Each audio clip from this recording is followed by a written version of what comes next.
सेनेचा विजय असो. सन्माननीय श्री राजसाहेब ठाकरे यांचा विजय असो. आज मलबारी विधानसभेतील गिरगाव, केतवाडी, ताडदेव, ग्रँड रोड, वाळकेश्वर या सगळ्या ठिकाणी जे पाण्याची टंचाई येते, महापालिकेतर्फे पाणी मिळत नाही आहे गेले 2-2, 3-3 दिवस. आज गिरगाव विभाग असो, इतर विभाग असो, पाण्याची टंचाई फार मोठ्या प्रमाणात जाणवते.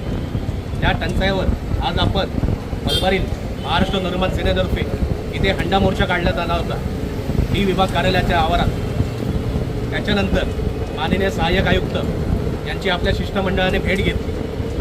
या भेटीदरम्यान आपले मुद्दे आपण त्यांच्याकडे जोरकसपणे मांडले. तर महापालिकेने आपल्याला असं आश्वासन दिलं आहे की उद्यापासून 100% सगळीकडे व्यवस्थित पाणी पुरवठा होईल. अगर काही ठिकाणी जर पाणी पुरवठा होत नसेल तर महापालिकेतर्फे तिथे टँकर सुविधा विनामूल्य उपलब्ध करून दिली जाईल.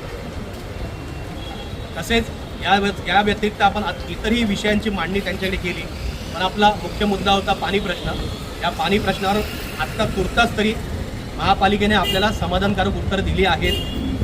पण ह्या उपर जर विभागामध्ये पाणी पुरवठा सुरळीत झाला नाही तर महाराष्ट्र नवनिर्माण सेना त्यांच्या वतीने जे काय करायचे ते आंदोलन करेल.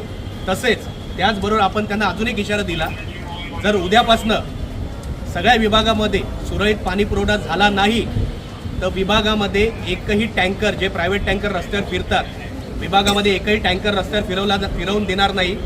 प्रत्येक टँकरच्या ठिकाणी महापालिका तिथे आपला ताबा घेईल आणि ते पाणी सगळ्या मलबारी विभागातील रहिवाशांना विनामूल्य वाटून देण्यात येईल.